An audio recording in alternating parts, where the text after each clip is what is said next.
بسم اللہ الرحمن الرحیم۔ شروع اللہ کے نام سے جو بڑا مہربان نہایت رحیم والا ہے۔ رسول صلی اللہ علیہ وآلہ وسلم نے فرمایا، دلوں کی صفائی کرنے والی چیز اللہ کا ذکر ہے، اور اللہ کے ذکر سے بڑھ کر اللہ کے عذاب سے بچانے والی کوئی چیز نہیں ہے۔ رسول صلی اللہ علیہ وآلہ وسلم نے فرمایا، اللہ کا واسطہ دے کر اگر کوئی شخص تم سے پناہ مانگے تو اسے پناہ دے دیا کرو، اور اگر کوئی شخص اللہ کے نام پر تم سے سوال کرے تو اسے دے دیا کرو۔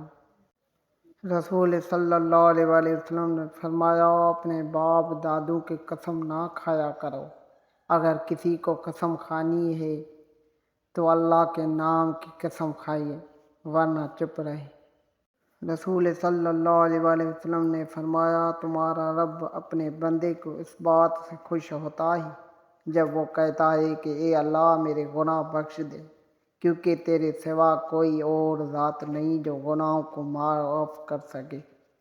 رسول صلی اللہ علیہ وآلہ وسلم نے فرمایا، جو شخص کسی کاہن نجومی کے پاس جا کر اس سے کسی گمشدہ چیز کے بارے میں دریافت کرے تو اس شخص کی 40 روز تک نماز قبول نہیں ہوتی۔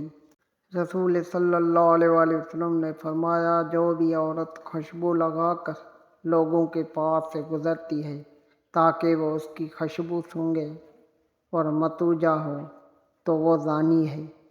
رسول صلی اللہ علیہ وآلہ وسلم نے فرمایا، تم اللہ سے دعا مانگو اور اس یقین کے ساتھ مانگو کہ تمہاری دعا ضرور قبول ہوگی، اور اچھی طرح جان لو کہ اللہ تعالیٰ بے پرواہی اور بے توجہی سے مانگی ہوئی غفلت اور لہو و لعب میں مبتلا دل کی دعا قبول نہیں کرتا۔ رسول صلی اللہ علیہ وآلہ وسلم فرمایا، پیر اور جمعرات کو اللہ ہر مسلمان کو بخش دیتا ہے، سوائے 2 ایسے لوگوں کے جنہوں نے ایک دوسرے سے قطع تعلق کر رکھا ہو۔ اللہ تعالیٰ فرماتا ہے، ان دونوں کو چھوڑو یہاں تک کہ باہم صلاح کر لیں۔ رسول صلی اللہ علیہ وآلہ وسلم نے فرمایا، مومنوں سے محتاج اور غریب لوگ مالداروں سے آدھی دن پہلے جنت میں داخل ہوں گے۔ آخرت کا آدھا دن دنیا کے 500 سال سے برابر ہے۔